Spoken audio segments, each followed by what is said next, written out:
Uma outra questão relativa ao procedimento, pessoal, de produção antecipada de provas, né, diz respeito a outras previsões do 382, né, no caso a do parágrafo 2º e do parágrafo 4º, tá?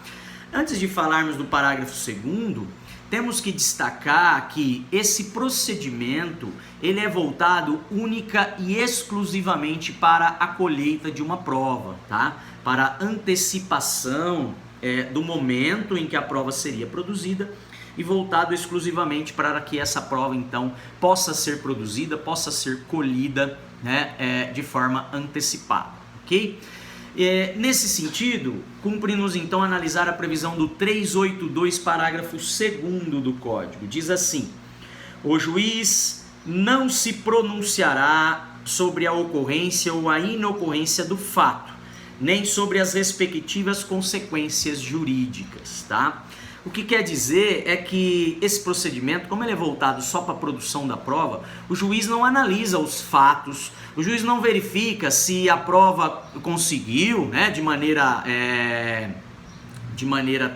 total, de maneira completa, provar o fato alegado. Da mesma forma, o juiz não verifica se a prova foi feita a respeito do fato, se as consequências jurídicas advindas dele, ou seja, a questão do direito que será invocado, né, o juiz não faz nenhuma análise a respeito disso, porque esse procedimento simplesmente é voltado para verificar se é possível, ou melhor, se é cabível nas hipóteses do 381, se é viável, né, o juiz autorizar que a prova seja produzida de maneira antecipada, tá? Então ele não entra em mérito a respeito de fatos, se estão provados ou não, a respeito do direito, se a parte tem então o direito reclamado ou não, tá? Isso ele fará no momento oportuno, no momento em que, encerrada a fase instrutória do processo, né, é que ele vai poder, caso não caiba aí um julgamento antecipado, né, ele vai então aí sim adentrar ao mérito, analisando se o fato restou provado e se a parte tem o direito reclamado, tá? Então, nesta hipótese incidental, quando ela é proposta de maneira preparatória, o juiz não fala nada a respeito dessas questões e aguardará então no momento oportuno do processo a ser ajuizado ainda, para quando então ele analisará as questões de mérito, né, relacionadas à comprovação dos fatos e do direito por meio das provas acostadas aos autos, dentre elas essa que foi produzida antecipadamente, tá? Uma outra previsão diz, também tratada no 382, é a do parágrafo 4º, que diz assim, ó: neste procedimento não se admitirá defesa ou recurso, salvo contra a decisão que indeferir totalmente a produção da prova pleiteada pelo requerente originário. Ou seja, nesse procedimento, como não está voltado à análise de mérito, como não está voltado a analisar fatos e nem consequências jurídicas dos fatos provados, né, ou não, o juiz não vai, esse procedimento, como o juiz não entra em mérito, o procedimento não admite defesa ou recurso, tá? Essa defesa ou recurso só vai caber na ação principal, no momento oportuno, né, em que é passível de apresentação de defesa ou passível de apresentação de recurso, tá? O que o código faz uma ressalva é que só caberia recurso quando for para atacar uma decisão que indeferir totalmente a produção da prova pleiteada, tá? Então, essa produção de prova antecipada, tá? Se o juiz indeferir parcialmente, ou seja, defere uma e nega outra, a produção antecipada de uma prova e nega de outra, não cabe recurso de imediato, tá? Da mesma forma, se ele defere, tá, a parte aí interessada, né, a parte adversa, havendo contenda, havendo lide, também não cabe qualquer tipo de defesa ou de recurso. Ela terá a possibilidade de recorrer a respeito disso, dizendo que não era para produzir uma prova antecipada, né, na fase recursal do processo principal, da ação completa que estará em curso, ok? Outra questão ainda dentro do procedimento, o 383, que encerra aí a possibilidade, esse procedimento voltado para a produção antecipada de uma prova. Diz o 383: Os autos permanecerão em cartório durante um mês para a extração de cópias e certidões pelos interessados. Esse dispositivo ele acabou perdendo utilidade quando nós passamos a utilizar os processos eletrônicos, né? Ele era utilizado e pode ainda ser utilizado nas ações que estão em curso por meio de processos físicos, tá? E lá pode ser necessário uma antecipação de prova. Então, nesse caso, se o processo for físico, o que acontece normalmente é que esses autos formados aí, né, dessa ação incidental ou dessa ação preparatória, né, eles ficarão em cartório por um mês para que o interessado, aquele que requereu e até outros interessados possam extrair cópias, certidões desse procedimento, tá? Então, normalmente isso acontece no procedimento preparatório, né, pessoal? Porque o incidental, essa prova já é acostada na ação, né, já em curso, tá? Então não há necessidade de extração de cópias. É na preparatória que a parte vai extrair cópias, certidões para poder anexar a ação principal, que ainda será ajuizada, tá? Mas como eu falei, nos processos eletrônicos isso caiu em desuso, não há mais necessidade de se aguardar por um mês, né? E o que o parágrafo único depois dizia que passado esse um mês, fim do prazo, os autos serão entregues ao promovente da medida. Então, passado aquele mês, né, em que os interessados poderiam lá tirar cópia, até a parte adversa poderia tirar cópia daquela prova produzida antecipadamente, né?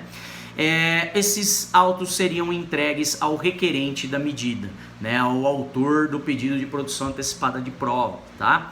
Mas agora nos processos eletrônicos não há mais aplicação, como eu falei, esse procedimento ele fica anexado, né, ele fica disponível eletronicamente, sendo anexado na ação se ele for requerido de forma incidental, ou o acesso dele fica disponível para consulta.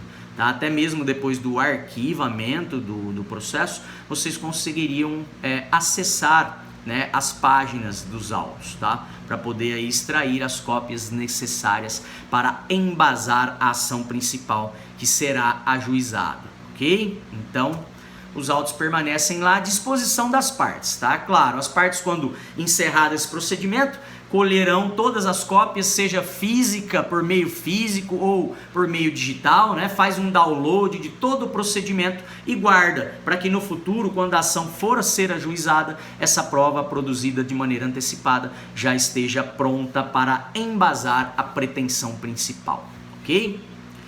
E nesse sentido a gente finaliza com uma leitura de jurisprudência, né? Uma jurisprudência ilustrativa para vocês, extraída do site do TJ de São Paulo, né, que fala da produção antecipada de provas. Diz assim: acidente de consumo, quebra de escada, produção antecipada de prova, perícia, ausência de receio e de impossibilidade de produção probatória. Diz o julgado: e resignação contra a decisão que indeferiu o pedido de produção antecipada de prova pericial. Veja, e resignação por meio de recurso, porque houve o indeferimento total da produção antecipada. Naquela hipótese que vimos, né, que só cabe recurso quando o juiz nega, indefere totalmente o pleito de produção antecipada, tá? Então, nesse aqui, o autor, ele queria realizar uma perícia numa escada, né? Dizendo lá que preenchia os requisitos, se enquadrava nas hipóteses do 381 para a produção antecipada. E aí o tribunal entendeu que não, ausente o receio de impossibilidade de produzir essa prova no momento oportuno, essa perícia na escada no momento oportuno. Diz o julgado: e resignação contra a decisão que indeferiu o pedido de produção antecipada de prova pericial. Pretensão de realização antecipada de exame pericial em escada. Acidente de consumo.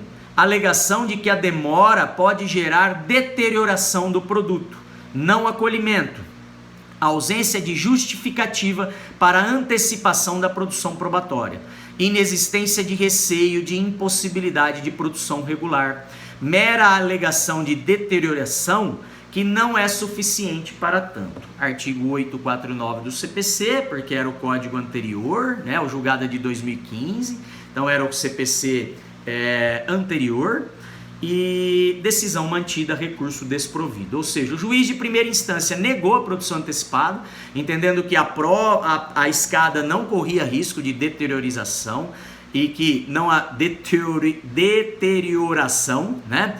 E que, não havendo esse risco, a prova poderia ser produzida no momento oportuno, lá na fase de instrução, quando se realizaria a perícia, né? Porque não corria o risco de perecer a escada e tornar impossível, por conta de uma deterioração dela, que a perícia fosse realizada na fase de instrução, tá?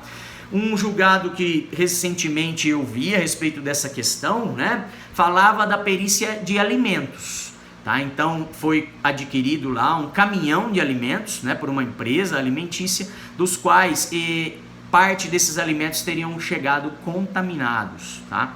E aí eram alimentos perecíveis, em que havia essa necessidade de uma produção antecipada, porque haveria, se fosse aguardar a fase de instrução, esses alimentos, esses produtos, eles poderiam se deteriorar. Então, naquele caso, diferente desse que alegava deterioração de uma escada, né, no caso dos alimentos, o juízo de primeiro grau entendeu pela possibilidade da produção antecipada, tá? E a perícia nos alimentos foi realizada antes mesmo da ação ser ajuizada, tá? Então, tudo depende da comprovação das hipóteses. Do 3811 fala dessa necessidade de urgência, né, pessoal? As hipóteses do 3811 que fala do fundado receio de que venha a tornar-se impossível ou muito difícil a verificação dos fatos, se a prova só for produzida no momento oportuno.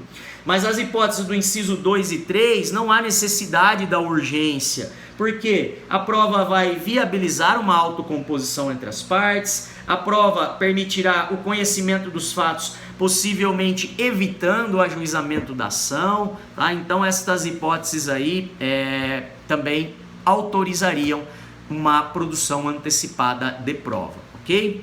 Encerro aqui e volto no próximo vídeo para falar de meios de prova em espécie, né? Conseguimos chegar ao final da análise das questões da teoria geral das provas e começamos então a falar das provas em espécie a partir do próximo vídeo. Obrigado, pessoal, por enquanto. Abraço.